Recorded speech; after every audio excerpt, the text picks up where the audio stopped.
مقبوضہ جموں و کشمیر میں مودی کی فسطائی بھارتی حکومت کشمیریوں کو ان کے حق خودارادیت سے دستبردار کرانے کے لیے ہر وحشیانہ حربہ استعمال کر رہی ہے، تاہم کشمیری عوام کی آزادی کی آواز کو دبانا ممکن نہیں۔ بھارت بین الاقوامی دوروں کے اہتمام سے بھی کشمیریوں کا عزم نہیں توڑ سکتا۔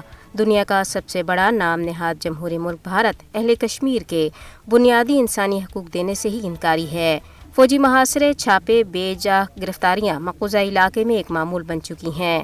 حالیہ دنوں میں پرتشدد فوجی کارروائیوں میں تیزی کشمیریوں کو زیر کرنے کے سلسلے میں مودی حکومت کی مایوسی کا کھلا اظہار ہے۔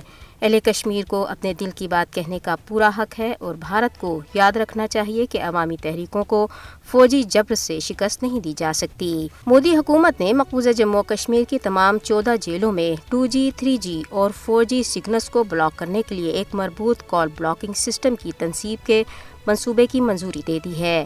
سسٹم کی تنصیب پر 26.5 کروڑ روپے کا خرچہ ہوگا، جبکہ کال بلاکنگ سسٹم کے ٹاورز کی تنصیب جیل کے احاطے میں آنے اور جانے والی کالز، SMS اور ڈیٹا سروسز کو روک دے گی۔ ضلع پونچھ کے علاقے قصبہ میں قابض بھارتی فوجیوں کی طرف سے بچھائی گئی بارودی سرنگ کے دھماکے میں جاوید اقبال نامی ایک شہری زخمی ہو گیا ہے۔ پاکستانی دفتر خارجہ نے سری نگر میں G20 ٹورازم ورکنگ گروپ کے اجلاس میں شرکت نہ کرنے پر چین، سعودی عرب، ترکیہ، مصر اور عمان کی شاندار الفاظ میں تعریف کرتے ہوئے کہا ہے کہ یہ ممالک بین الاقوامی قانون اور اقوام متحدہ کے چارٹر کی بالادستی کے لیے کھڑے ہوئے ہیں۔